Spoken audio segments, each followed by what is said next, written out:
देखिए, बक्सर में 1 सीट देखिए, बक्सर में बल्कि आपको 1 सीट, सिवान में 2 सीट, देखिए सारण में भी 1 सीट। नहीं, बिहार में जो माले हैं और खासकर जो आप ये आरा का इलाका बता रहे हैं, ये जो इलाके पड़ते हैं, आरा है, सिवान, इन इलाकों में कम्युनिस्ट, मुझे नहीं पता था कि कम्युनिस्ट पार्टी की इतनी वहां पर पकड़ हो सकती है। जब मैं खुद गया तब मैं खुद सरप्राइज हुआ था, जब मैं गया लोगों के मुंह से मैंने माले माले सुनना शुरू किया वहां पर। अमित, अभी एक बड़ी खबर आ रही है जो कि अभी आप अपने स्क्रीन पर देखिए। 126 सीटों पर रुझान के आधार पर एनडीए ने अपनी बढ़त बनाई हुई है, जबकि महागठबंधन ने 109 सीटों पर अपनी बढ़त बनाई हुई है। ये गैप बढ़ता जा रहा है। अगर रुझान इसी तरीके से रहे तो स्पष्ट बहुमत की तरफ एनडीए बढ़ेगा, और अगर ऐसा होता है तो शायद बधाई के संदेश देवेंद्र को भी बहुत सारे मिलते हुए दिखाई देंगे, तमाम उन नेताओं से जो अभी भी भारतीय जनता पार्टी को लेकर लगातार कहते रहे हैं कि वो अच्छा प्रदर्शन कर रही है, और साइलेंट वोटर की थ्योरी भी शायद सही साबित होती दिखेगी। और एग्जिट पोल करने वाले सभी लोगों को एक बार फिर से विचार करना पड़ेगा कि आखिरकार कहां चूक हुई और कैसे गलती हुई। लेकिन यह बिहार के मतदाता का रुझान अभी आपके सामने है। 126 सीटों पर एनडीए ने अपनी बढ़त बनाई हुई है। भारतीय जनता पार्टी अभी दूसरे नंबर की पार्टी है, 66 सीटों पर अपनी बढ़त के साथ। आरजेडी 69 सीटों पर अपनी बढ़त बनाए हुए। और यहां पर जो सबसे बड़ा सरप्राइज है वो है जेडीयू। 52 सीटों पर जेडीयू ने अपनी बढ़त बनाई हुई है, जो कि शायद किसी को उम्मीद नहीं थी।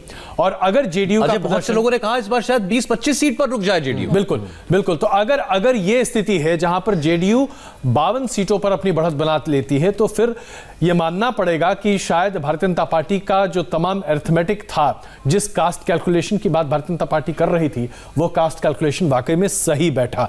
तो ये कई सारे प्रोबेबल्स हैं जो सामने हैं, और इसमें दरअसल 2 पार्टियों के बारे में सबसे ज्यादा चर्चा होगी, जेडीयू और कांग्रेस, कि कांग्रेस ने कैसे अपने आप को बचाए रखा, बजाय इसके कि वहां पर उनका फुट सोल्जर नाम का कोई भी आदमी नहीं है। आज कांग्रेस के दफ्तर के बाहर कोई भी आदमी नहीं दिखाई देता।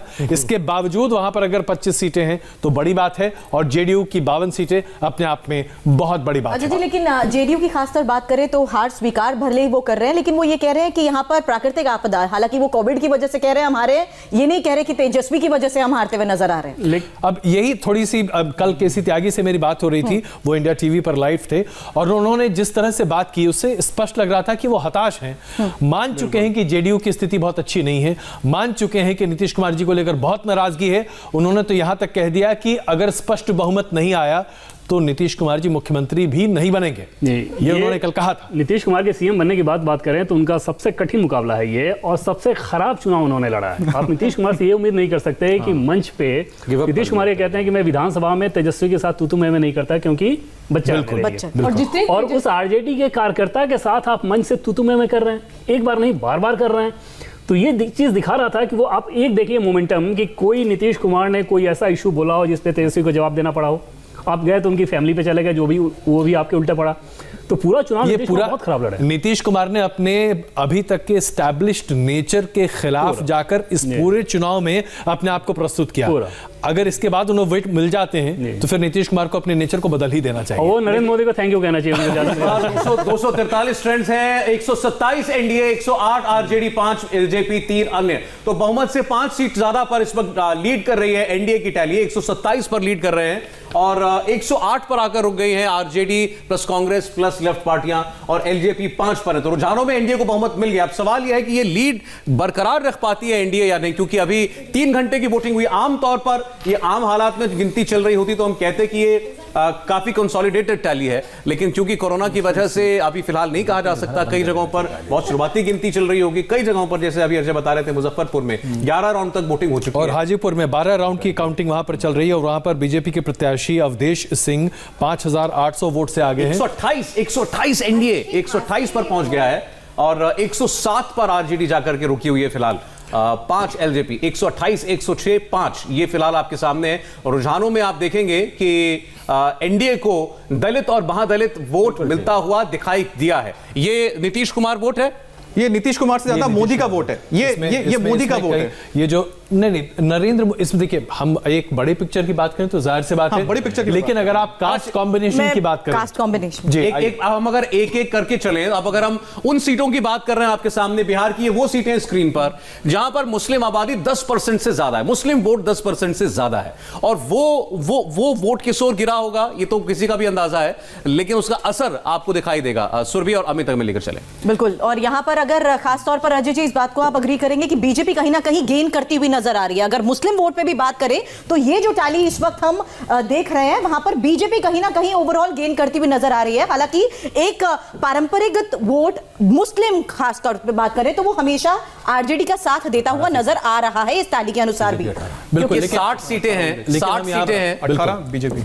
नौतन, सिकता, रक्सौल, सुगौली, मोतिहारी, चिरैया, ढाका, शिवहर, परिहार, सुरसंड, बाजपट्टी, हरलाखी, खजौली, बाबूबरई, बिस्फी, मधुबनी, राजनगर, सुपौल, छातापुर, फारबिसगंज, अररिया, जोकीहाट, सिकती, बीजेपी के 18 बहादुरगंज, ठाकुरगंज, किशनगंज, कोचाधमान, अमौर, जहां पर एआईएमएम आगे है, बाईसी, कस्बा, सब 10% मुस्लिम वोट वाली कॉन्स्टिट्यूएंसीज हैं। तो यहां आपको काफी बटा हुआ मामला दिखाई देगा।